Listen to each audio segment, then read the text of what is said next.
बम बम बोले दोस्तों। मेरी जब शादी एक ऐसे इंसान से हो रही थी जिसके साथ एक एक पल मेरे लिए मौत के बराबर था, वहीं जब मेरी आंखों के आगे वह शख्स आया जिसे मैं दिलो जान से चाहती थी, लेकिन इस बार वो मेरा प्रेमी बनकर नहीं बल्कि एक ऐसा रिश्ता बन गया था उसके साथ जो मेरे प्यार को गाली दे रहा था। मेरा नाम आकांक्षा है। मैं एक टूरिस्ट लड़की हूँ जिसे नई नई जगहों पर जाना, उन जगहों के बारे में जानना बहुत अच्छा लगता था। मेरी ज़िंदगी में बस एक ही सपना था, इस पूरी दुनिया को देखना। लेकिन मैं जब बनारस गई तो वहाँ मुझे नहीं पता था ये मेरी आखिरी टूर होगा। वहीं मेरी मुलाकात नील से हुई थी। वो अपनी आईपीएस की पढ़ाई की तैयारी कर रहा था और बनारस भी एग्ज़ाम देने के लिए आया था। उसने मुझे नदी से गिरने से बचाया था, क्योंकि बनारस के उस तट पर इतनी भीड़ थी कि मैं अपने आप को संभाल ही नहीं पा रही थी। नील ने जब मैं मुझे पहली बार मिला तो उसने मेरी तरफ दोस्ती का हाथ बढ़ाया, मगर मैं अनजान इंसान से जल्दी दोस्ती नहीं करती थी। फिर जब दोबारा वो मुझे अपने होटल में ही मिला तो वो बहुत चिपकू सा लगा, क्योंकि वो हर जगह मेरा पीछा कर रहा था। लेकिन मैं नीति को समझ ही नहीं पा रही थी। वह नील और मुझे मिलवाना चाहता था। इस बात का एहसास मुझे जब हुआ जब मैं मदहोशी में डांस किए जा रही थी और आग के करीब जाती जा रही थी। नील ने फिर से मुझे बचाया था। तब से ही मैं नील को अपना दिल दे बैठी थी और वह तो मुझसे पहले से ही पसंद करता था। मुझे पूरा यकीन था कि वह मुझे जल्द ही शादी करके ले जाएगा, क्योंकि आखिरी वक्त में उसने मुझे फूल देते हुए कहा था, मेरा इंतज़ार करना, मैं जल्दी तुम्हें लेने आऊँगा। मैं जब अपने घर पर वापस गई तो मेरे माँ पापा भी नील से मिलना चाहते थे। मैं काफ़ी अच्छे परिवार से थी, इसलिए मेरे मम्मी पापा नील को देखकर ही कुछ फैसला कर पाएंगे। मैंने जब नील को फ़ोन मिलाया तो वह मेरा फ़ोन नहीं उठा रहा था। मैं अपने मम्मी पापा को क्या जवाब देती, इसलिए मैंने उन्हें कह दिया कि आप लोग मेरे लिए रिश्ता देखना शुरू कर दीजिए। उन्होंने मेरे लिए एक बहुत अच्छे और बड़े घर का रिश्ता देखा था।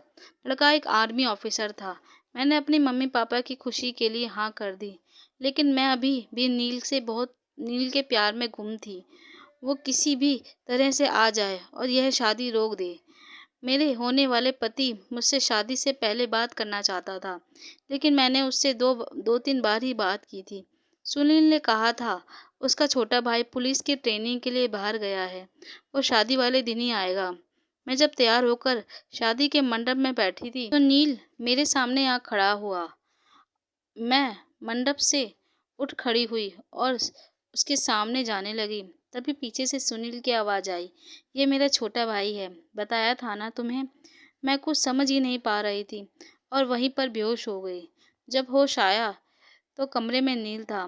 कहने लगा, मुझे माफ़ कर दो, जाने के बाद मैं तुमसे बात नहीं कर पाया। मेरा जॉइनिंग लेटर आने के बाद मुझे तुरंत ट्रेनिंग के लिए जाना पड़ा था और ऐसे तुमसे मुलाकात होगी ये मैं नहीं जानता था। मैंने कहा, अब तो जान गए हो तो ये शादी रोक दो, मैं तुमसे ही प्यार करती हूँ। नील बोला, नहीं, मैं अपने सुनील को धोखा नहीं दे सकता। वह तुमसे बहुत प्यार करता है, हर वक्त तुम्हारे बारे में ही बात करता रहता है। लेकिन मैं तुमसे एक वादा करता हूँ, तुम्हारे अलावा मेरी ज़िंदगी में कोई और नहीं आएगा। तुम बस मेरे भाई सुनील से शादी कर लो, मैं तुम्हारा दोस्त बनकर हमेशा तुम्हारे साथ रहूँगा। मैंने नील की बात मान ली और सुनील से शादी कर ली, मगर मैं सुनील के साथ अपना रिश्ता आगे बढ़ाना नहीं चाहती थी। इसलिए उसे दूर रखने की किसी न किसी तरह बहाना ढूंढने लगी। मैंने उसे 1 महीने के व्रत के बारे में झूठ बोला, वह भी मान गया। नील सही कह रहा था कि सुनील मुझसे बहुत प्यार करता था। उसी बीच सुनील की ड्यूटी का ऑर्डर भी आ गया और सुनील को वहाँ अपनी ड्यूटी के लिए जाना पड़ा। मैं काफ़ी खुश थी कि सुनील अब मुझे छू नहीं पाएगा और शायद नील मेरी तरफ आगे बढ़ेगा, पर ज़िंदगी को कुछ और ही मंजूर था। नील ने एक लड़की से शादी कर ली जो एक गरीब परिवार की थी। नील एक केस सॉल्व कर रहा था कि उसी बीच उस लड़की के माता पिता ने सुसाइड कर ली और नील को उस लड़की को सेव करने के लिए उससे शादी करनी पड़ी। शिक्षा एक बहुत समझदार और काबिल लड़की थी। उसने पहले यह रिश्ता ख़त्म करना चाहा, मगर नील इतना अच्छा इंसान था कि उससे हर किसी लड़की को प्यार हो ही जाता था। मैं जानती थी नील अपना वादा नहीं तोड़ेगा, लेकिन वक्त एक सा कहाँ रहता है। वक्त ने सुनील को मुझसे छीन लिया था।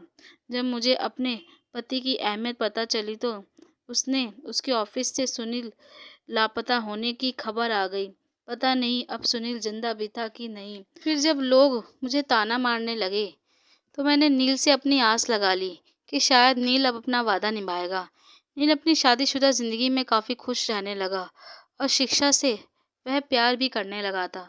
मैं जब भी नील को वह वादा याद दिलवाने की कोशिश करती तो वह मेरी बेइज्जती ही कर देता और शिक्षा मुझे ताने मारने लगती कि मेरे पति की दूसरी औरत तुम हो, क्योंकि तुम मेरे पति को देवर कम पति ज़्यादा मानती हो। मैं तो बस नील के साथ हमारा दोस्ती वाला रिश्ता कायम रखना चाहती थी, पर शायद अब वो दोस्ती भी हमारे बीच नहीं थी। मैं शिक्षा और सुनील की ज़िंदगी में दूसरी औरत बन चुकी थी, पर मैं यूँ नील को नहीं बुला पा रही थी। उसे अपना पति तो मैंने पहले ही मान लिया था, मगर वक्त कब खेल खेल जाए कुछ पता ही नहीं। मैंने सुनील का इंतज़ार 2 साल तक किया। उस उस बीच मैंने नील को बहुत बदलते हुए देखा। वह अब मुझसे नहीं शिक्षा से प्यार करता है। इसलिए मैं दोनों की ज़िंदगी से निकल गई हूँ और दूसरी औरत होने का दाग अपने ऊपर से हटा लिया है। हम जो सोचते हैं ज़रूरी नहीं वैसा ही हो। और क्या हुआ, वादा ज़िंदगी भर नहीं निभाया जाता। इसलिए ज़िंदगी वादों के भरोसे मत छोड़ो। जो करना है वो उसी पल कर डालो। वादों से ज़िंदगी नहीं चलती। जिसको चाहते हो उसे पालो, नहीं तो भूल जाओ। अगर आप मेरे चैनल पर नए हैं तो प्लीज़ मेरे चैनल को सब्सक्राइब कर लीजिएगा, बेल आइकन पे क्लिक कर दीजिएगा ताकि आने वाली वीडियो मेरी आपको मिल जाए। कमेंट करके ज़रूर बताना आपको मेरी कहानी कैसी लगी। मैं तो आपसे विदा लेती हूँ, फिर मिलूँगी अगली कहानी में। इसी तरह मेरी कहानी के साथ जुड़े रहिएगा। धन्यवाद।